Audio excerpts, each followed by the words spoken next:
Empezamos con un pequeño resumen, rapidísimo, hacemos el recorrido de lo que vimos la semana pasada.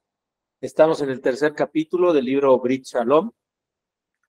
Bueno, primero que el Eterno nos bendiga y nos ayude a aprender a todos y que esta clase sea en mérito de la paz de Israel, de la elevación del alma de todos los soldados y civiles que han dado su vida por Israel, por todas las personas que han fallecido. El mal sea eliminado de los enemigos de Israel y bueno, pues que sea para mérito de todos nosotros, los que estamos en la clase. Amén y amén.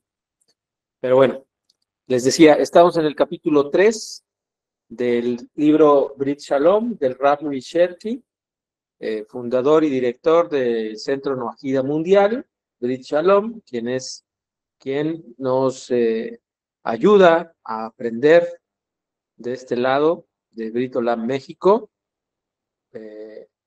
Estamos en el capítulo 3, el conocimiento de Dios, las leyes sobre la prohibición de la idolatría.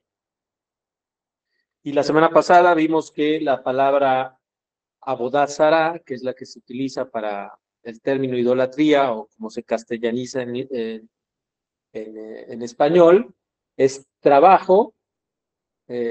Abodá es trabajo. Vimos que es la primera vez que aparece esta palabra es en Génesis, cuando Dios dice que no había hombre que trabajara la tierra. Abodá es la palabra que utiliza. Y Zará, que es hacer algo mal, desviado o extraño.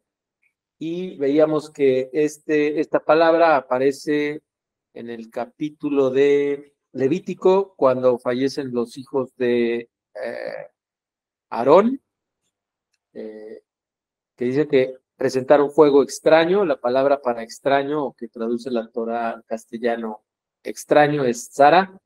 Y entonces Abodá Zará sería un trabajo desviado, un trabajo mal hecho o un trabajo extraño, ¿correcto? Y por lo regular se traduce a idolatría. Vimos cómo se traduce Abodá Zará en el Talmud Babli, Pesajim 116a, que lo traduce como adoradores de ídolos, ¿no? Así lo interpretan los sabios de Israel en el Talmud, Abodá Zará. En la parte de arriba, en rojo y amarillo, puse las palabras, y en rojo y amarillo abajo puse la traducción de esta traducción del Talmud, que es adoradores de ídolos. Bueno, vimos un poco de ética universal, donde planteamos que la idolatría es ir más allá de la unicidad de Dios, es decir, darle identidad a algo creado y postularlo como Dios. Puede ser un objeto, una idea, etcétera, un ser humano, X, Y, Z, ¿no? También lo vimos de manera muy rápida. Vimos cuáles eran los fundamentos que el Rav Uri Sherki trae en su libro, que en este caso, aquí empieza el capítulo.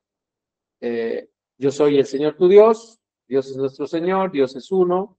Miren ahora que yo soy Él y no hay dioses conmigo, y luego no tendrás dioses ajenos delante de mí. ¿Correcto? Estos son los textos de la Torá que trae el Rav Uri Sherki para este capítulo. Y empezamos rapidísimo, que la primera ley que el Rav Uri Sherki trae para el Benei Noach es la emuná en la existencia de Dios y su unicidad.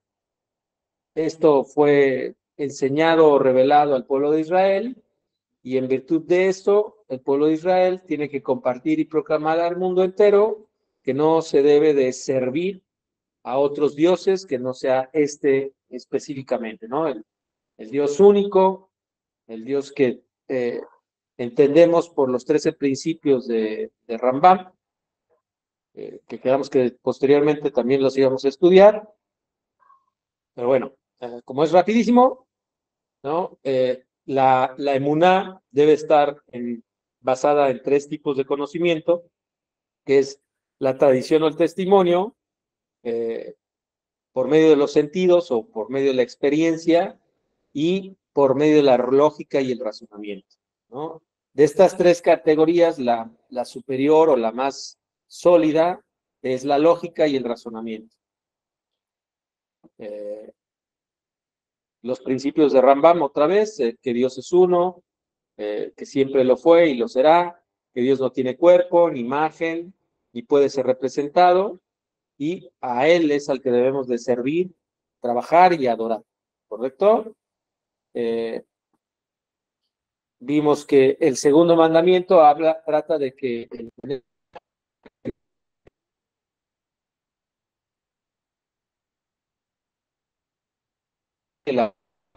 y hablamos que el temor y el amor se produce de hacer y no hacer. Podemos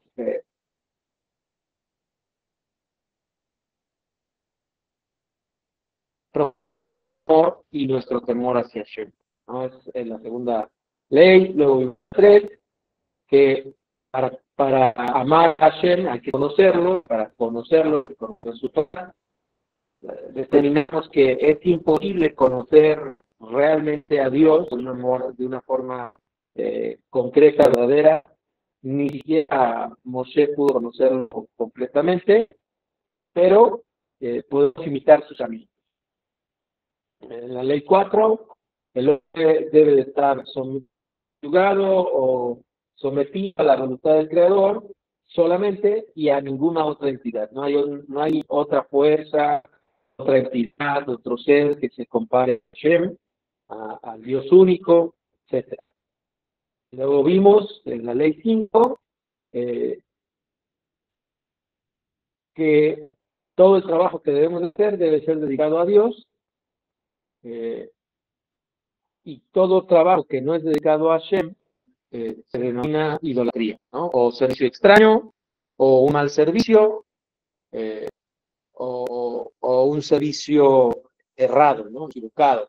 Aquí me recuerda mucho a el libro de El Kusari, que habla de un rey, Kusarita, que tenía una revelación que le decía: tus intenciones son buenas, pero tus actos no lo son, ¿no? Es lo mismo. Este rey Kusari tenía la intención de servir a Hashem, pero sus actos no correspondían al servicio de Hashem. Entonces, me recuerda mucho. También es un libro muy bueno para estudiar y leer. Seguimos. 6. En el servicio al Creador no se debe admitir a ninguna entidad que comparta su divinidad. Esto vimos, por ejemplo, el zoroastrismo, que habla de dos entidades, lo bueno y lo malo. El cristianismo toma mucho de ellos, y hay un Dios bueno y un Dios malo, o un Dios y un diablo que pelean en contra de Dios, etc. Estas fuerzas no caben en la Torá, o en la enseñanza de la Torá, o en la enseñanza del pueblo de Israel, y también podrían estar en un servicio extraño, ¿no? Pero seguimos. Vimos las acciones de culto que se realizan en el templo. Estas, si se realizan para alguna idolatría, para algún ídolo, se convierten en idolatría, ¿no?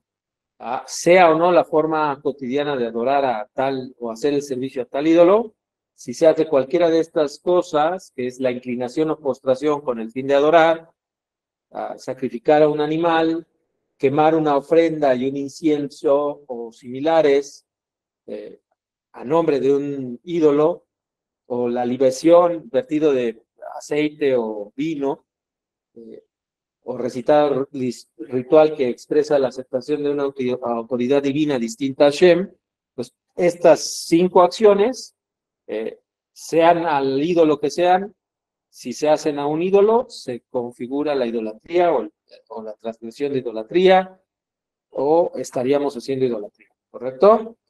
Y nos quedamos aquí. Creo que hasta aquí no ha habido dudas, preguntas, comentarios.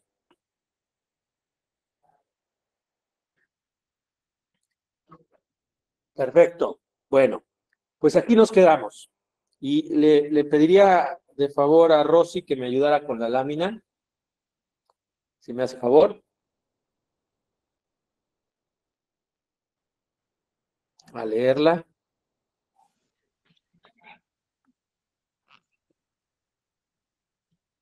Ocho. Además de esto, está prohibida la plegaria y toda práctica que sea común a cierta idolatría. Ejemplo, si en el servicio a una idolatría es común el baile, el uso de una prenda de vestir particular o prácticas similares, están prohibidos y se castiga por ellos. Gracias, José. Entonces, la octava ley de idolatría para Benay Noah está prohibido rezarle a cualquier entidad, a cualquier idolatría, de la forma habitual en la que se le adoraba. Y hablábamos, por ejemplo, ahora que viene el 14 de diciembre de Guadalupe, de la Virgen de Guadalupe, que se enteraban, se disfrazan a los niños de Juan Diego, y se van y se presentan al templo y se hacen comidas, etcétera. Esa es la forma común de hacer la adoración a ese ídolo. Por tanto, el que lo haga en esa fecha y por ahí cercano a los templos dedicados a Guadalupe, estaría haciendo adoración o idolatría o servicio extraño, ¿correcto? Pero veamos lo que nos dice Rambam acerca del tema, para entenderlo un poquito más. Andreu, ¿me puedes ayudar, por favor, a leer la lámina? Hola, buenas noches a todos, claro que sí. Dice así, dice, Mishneh Torah, leyes relativas a la idolatría 3.2. Los idólatras han fijado muchos servicios para cada estatua y figura. La adoración de uno no es como la adoración de otro. Como ejemplo, la adoración de Peor se lleva a cabo defecando delante de él, en tanto que la adoración de Marculis se ejecuta lanzando piedras hacia él o retirándolas de su presencia. Muchos servicios como estos fueron dispuestos para el resto de los ídolos. Por lo tanto, quien defeca ante Marculis o le arroja piedras a Peor está absuelto hasta que adore según la modalidad de su culto, como expone. ¿De qué forma servían esos pueblos a sus dioses? También yo lo haré. Devarim o Deuteronomio 12:30. Y dice al final, por eso los tribunales rabínicos deben de conocer las formas de adoración específica. Y bueno, eso también incluye para aquel que estudia las leyes de Benay Noah, debe saber para poder distinguir si se transgredió o no se transgredió eh, el mandamiento de no hacer idolatría, ¿correcto? Entonces, aquí lo que nos está diciendo es que uno comete la idolatría si hace el servicio conforme se está acostumbrando, como se está acostumbrado a ese servicio. Entonces, aquí nos define muy precisamente cómo es la idolatría. A ver, no quiero que se me vayan sin leer. Eliezer, un gusto, un gusto. ¿Me podría ayudar Hanna, por favor, a leer la lámina? Claro que sí. 9. Si bien todos los demás modos de culto están prohibidos, no se castiga por ellos a menos que los haya hecho de la forma habitual en la que estos son practicados por los seguidores de dicho culto, con excepción de las prácticas descritas en el punto 7. A. Inclinación y o postración con el fin de adoración. B. Faenado de animal con el fin de adoración. C. Quema de ofrenda e incienso con el fin de adorar. D. Libación con el fin de adoración. Correcto. Y otra vez, reafirma el Rab, vean cómo nos vamos de lo general, nos dice, mira, si tú cometes estos cinco comportamientos de servicio que se hacen en el templo, Para cualquier idolatría estás haciendo idolatría, ¿no? Para cualquier ídolo o para cualquier forma de idolatría estás haciendo idolatría. Pero si tú no estás haciendo ninguna de estas 5 cosas que nos dice la ley 7 del Rab Ursherki, nada de estas 5 cosas las estás haciendo, y al ídolo que está enfrente se le acostumbra colgar un dijecito de plata, pero tú lo que estás haciendo es romper su vestidura, no estás haciendo idolatría. Y entonces no hay castigo. Solo se castiga cuando se hace el servicio al ídolo de la forma en que se acostumbra. Y la referencia que nos trae el Rab es otra vez Mishneh Torah, de leyes relativas a la idolatría, en el capítulo 3, nada más que ahora es la ley 4. Y me voy a tomar el atrevimiento de leerla. Dice, acciones de idolatría.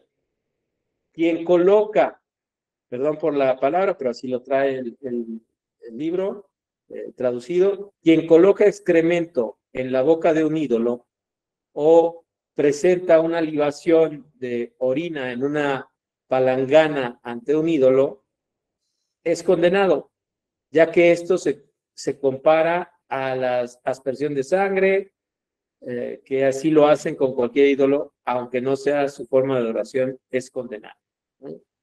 Obviamente, pues ya, gracias a Dios, ya hemos pasado de este nivel la mayoría de la sociedad. Si degüella una langosta delante de un ídolo, está absuelto, salvo que aquello forme parte de la adoración de ese ídolo específico. Asimismo, si degüella un animal al que le falte un miembro, está absuelto, salvo que aquello forme parte de la manera de adorar a ese ídolo específicamente.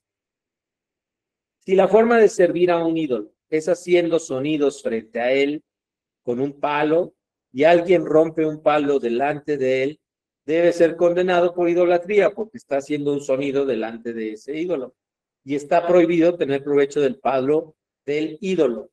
Si lanza un palo delante del ídolo, debe ser condenado pero el palo no está prohibido porque lanza un palo no es como salpicar sangre, pues el palo permanece igual y la sangre se dispersa. Quien toma para sí como Dios a cualquier ídolo es condenado al apedreamiento, incluso quien levanta un ladrillo y dice, tú eres mi Dios, o algo similar, es condenado. Incluso si se arrepintió inmediatamente y dijo, este no es mi Dios, su arrepentimiento no es válido y ha de recibir la pena de apedreamiento. En general, quien dice algo puede retractarse inmediatamente, excepto en el caso de la idolatría. Una vez que lo dice, no hay vuelta atrás. Esto dice el Rambam. Hay que entenderlo. Como hemos visto, y como nos dice el Rab, tiene que ser la forma en la que se adora a ese ídolo. Y lo que haces debe de asimilarse a lo que está acostumbrada esa idolatría. ¿Correcto? En cuanto a que cuando uno dice, este es mi Dios, ¿no? Hay que recordar que para que sean condenados en un tribunal rabínico o en el Sanedrín, tenía que haber 2 testigos y todo el procedimiento es muy largo y era muy difícil que se cumpliera esto para que llegara el castigo. Entonces el castigo queda en manos del cielo, ¿correcto? Y esto es para alguien que una vez que sabe la verdad, que ya entiende, que ya entendió como nosotros, pues regresa a las mismas prácticas de antes, ¿no? A la idolatría.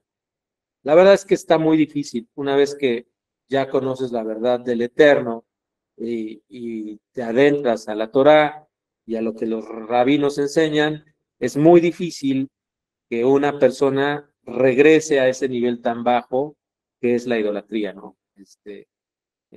Vamos a ir profundizando un poquito más y más sobre la idolatría. Recuerden que este libro del Rab Ursherki es el libro conciso o simplificado o resumido de lo que un Benay Noach tendría que hacer.